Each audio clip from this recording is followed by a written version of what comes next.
عليكم ورحمة الله تعالى وبركاته كلنتي وعنا ونكسن داوديال ميل كستو دافع عالم كجوجتان كسو دوادا برامجكeenii qisooyinka barnaamijkeenan oo aynu ku soo qaadan doono qiso markaasi dhacday isla markaasina xaqiiqa barnaamijkeenan waxaynu ku soo qaadanaynaa qiso markaasi dhacday qisadaasi ayaa markaasi waxa ay ku dhacday niman ayaa waxay ahaayeen niman markaasi ganacsataa isla markaasina waxay lahaayeen dukaan dawladana nimankaasi dukaanka waxa ahayn jiray aabahood isla markaasina waxa uu ahaa nin markaasi dukaankiisaasi uu yahay dukaan aad u weyn isla markaasina si wanaagsan wax looga iibsado dawladana marka uu soo kaco subaxii ayaa waxa uu bilaabi jiray in uu markaasi uu dadka masaakiinta wax siiyo isla markaasina uu shimbiraha markaasi soo baxa subaxii magaranaysa ay dhulka ka qaraabta iyagana inuu markaasi wuxuu siin jiray ay markaasi ay cunaan isagoo markaasi dhulka ugu daadin jiray hadhow dawladana kadib markaasi waxa dhacday dadka masaakiintaana markaasi waxa uu siin jiray wax kasto ay markaasi ay u baahdaan dawladna maalinkii dambe ayaa markaasi ninkii dukaanka lahaa ayaa dhintay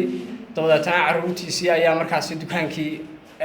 qabsatay oo markaasi maadaama aabahoodu ka dhintay dukaankii iyaga ayaa markaasi haystay dawladana dukaanka waqtigan uu noolaa ninkan dukaanka lahaa si wanaagsan baa wax looga iibsan jiray isla markaasina ganacsigiisu si wanaagsan buu u socday dawladana maalinkii dambe ayaa caruurtii dukaanka markaasi aabahoodu uga dhintay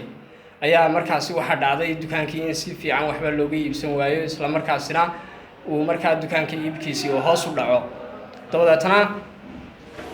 maalinkii dambe ayaa markaasi waxa dhacday ama se bilaabmay inay markaasi dhalinyaradii dukaanka markaasi lahayd ay tashadaan oo ay yiraahdaan maxaan kugu dhaadayay xageey ciladu ka jirtaa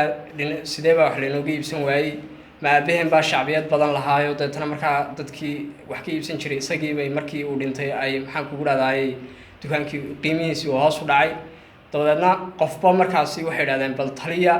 qof kastaaba tal uu keenay qof walba wuxuu dhisay saas wax leenooga iibsan waayay dadna mid kamida caruurtii odaygu markaasi uu ka tagay ayaa sawaabka waafaqay dawladna markaasi waxa uu yiri dukaankeena sababta wax looga iibsan waayay waxay tahay aabaheen waxa uu ahaa nin caan ku ah wax bixinta iyo sadaqada isla markaasina dukaanka waxa uu ka bixin jiray sadaqada inaguna sidii uu aabo u dhintay dukaanka waxa kamaynaan bixin dadna markaas saas waxba leenooga iibsan waayay bay yiraahdeen dadna kadib markaa waxay dhahan bal arrintu inay sidan tahay waxaan tijaabineynaa subaxa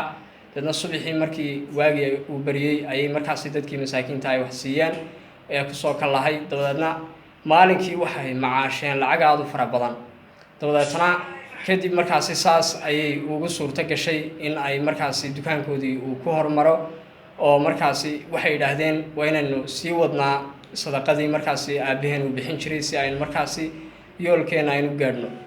dawladna markaa qisadan waxaynu ka fahmaynaa ama nuxurka aynu kala baxaynaa ay tahay shayga loo yaqaano sadaqadu waa shay aad u qiimo badan isla markaasina waa shay aad u wanaagsan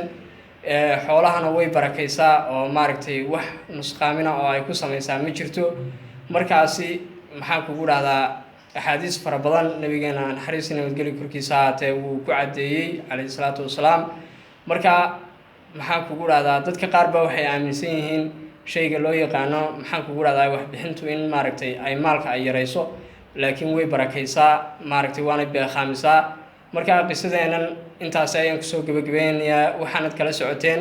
bartaan youtube ku leeyahay maxamed turki channel intaan barnaamijkan mid lamida ku kulmi doono waxaan kaga tegayaa sidaas iyo nabadgelyo